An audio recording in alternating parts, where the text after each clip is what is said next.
hati kita melimpah dengan ucapan syukur, sebab Tuhan baik. Selama-lamanya Dia baik buat jiwamu dan jiwaku. Amin. Mari saat ini kita teduhkan hati kita, kita masuk dalam hadirat Tuhan, kita berjumpa dengan Tuhan, kita menikmati hadirat Tuhan bersama-sama. Sebab itu Tuhan, kami katakan jiwa kami merindukan Engkau Tuhan, seperti rusa yang merindukan air sungai Tuhan. Demikianlah hati dan jiwa kami merindukan Engkau Tuhan. Biarlah pagi hari ini kami mengatur persembahan kami di hadapan-Mu lewat pujian dan penyembahan kami, supaya sepanjang hari ini Tuhan, hidup kami ada dalam kesukaan yang besar, hidup kami adalah sukacita yang besar, karena kami tahu Tuhan, kami menikmati kebaikan-Mu seumur hidup kami. Terpujilah nama-Mu kekal sampai selama-lamanya. Haleluya, haleluya. Rindu selalu bersama-Mu, tinggal di dalam kediaman-Mu. Oh Tuhan, sebab ku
Yeremia pasal 52. Zedekia Raja Yehuda, runtuhnya kerajaan Yehuda.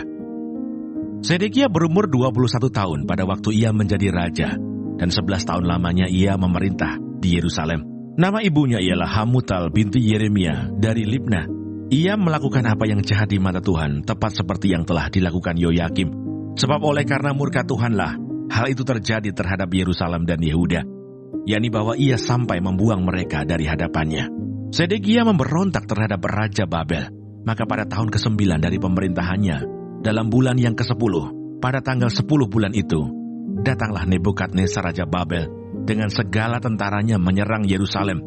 Berkemahlah mereka mengebungnya, dan didirikan merekalah tembok pengepungan sekelilingnya. Demikianlah kota itu terkepung sampai tahun yang ke-11 pemerintahan Raja Zedekia. Pada tanggal 9 bulan yang ke-4, ketika kelaparan sudah merajalela di kota itu, dan tidak ada lagi makanan pada rakyat negeri itu, maka dibelah oranglah tembok kota itu. Melihat hal itu, maka melarikan dirilah raja dengan semua tentara meninggalkan kota itu pada waktu malam melalui pintu gerbang antara kedua tembok yang ada di dekat taman raja. Sekalipun orang Kasdim mengepung kota itu sekeliling, mereka lari menuju ke Araba Yordan. Tetapi tentara Kasdim itu mengejar raja dari belakang dan mencapai Sedekia di dataran Yeriko. Segala tentaranya telah berserak-serak meninggalkan dia. Mereka menangkap raja dan membawa dia ke Ribla di tanah Hamat kepada Raja Babel yang menjatuhkan hukuman atas dia. Raja Babel menyuruh menyembelih anak-anak Sedekia di depan matanya. Juga semua pemuka Yehuda disembelihnya di Ribla. Kemudian mata Sedekia dibutakannya, lalu ia dibelenggu dengan rantai tembaga. Kemudian Raja Babel membawa dia ke Babel dan menaruhnya dalam rumah hukuman sampai kepada hari matinya. Dalam bulan yang kelima pada tanggal 10 bulan itu, itulah tahun ke-19 pemerintahan Nebukadnezar Raja Babel. Datanglah Nebuzaradan, kepala pasukan pengawal, yang melayani Raja Babel ke Yerusalem. Ia membakar rumah Tuhan, rumah raja, dan segala rumah di Yerusalem. Segala rumah orang-orang besar dibakarnya dengan api. Segala tembok sekeliling kota Yerusalem dirobohkan oleh tentara Kasdim yang ada bersama-sama dengan kepala pasukan pengawal itu. Sebagian dari orang-orang yang paling lemah dan sisa-sisa rakyat yang masih tinggal di kota itu, dan pembelot-pembelot yang menyeberang ke pihak Raja Babel, dan sisa-sisa para pekerja tangan diangkut ke dalam pembuangan oleh Nebuzaradan, kepala pasukan pengawal itu. Hanya beberapa orang miskin dari negeri itu ditinggalkan oleh Nebuzaradan, kepala pasukan pengawal itu, untuk menjadi tukang-tukang kebun anggur dan peladang-peladang. Juga tiang-tiang tembaga yang ada di rumah Tuhan, dan kereta penopang dan laut tembaga yang ada di rumah Tuhan dipecahkan oleh orang Kasdim, dan seluruh tembaganya diangkut mereka ke Babel. Kuali-kuali, penyodok-penyodok, pisau-pisau, bokor-bokor penyiraman dan cawan-cawan, dan segala perkakas tembaga yang dipakai untuk menyelenggarakan kebaktian diambil mereka.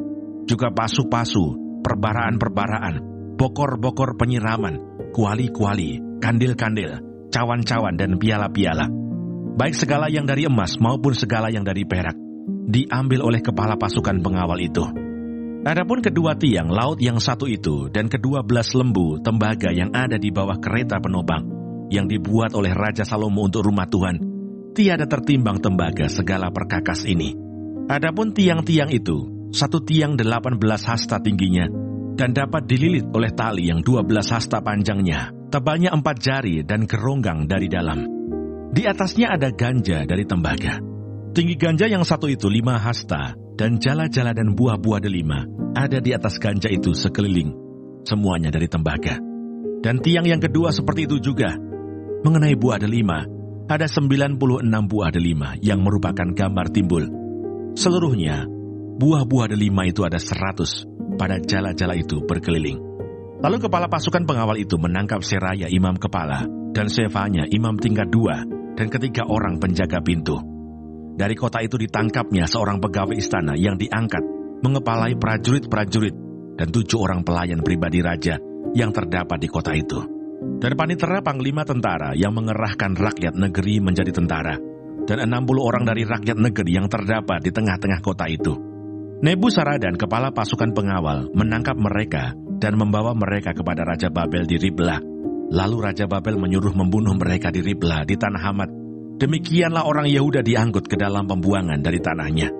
Inilah jumlah rakyat yang diangkut ke dalam pembuangan oleh Nebuzaradan dalam tahun ke-7, 3.023 orang Yehuda. Dalam tahun ke-18 zaman Nebukadnezar, 832 jiwa dari Yerusalem. Dalam tahun ke-23 zaman Nebukadnezar, diangkut ke dalam pembuangan oleh Nebuzaradan, kepala pasukan pengawal, 745 jiwa orang Yehuda. Seluruhnya berjumlah 4.600 jiwa. Yoyakin dikasihani.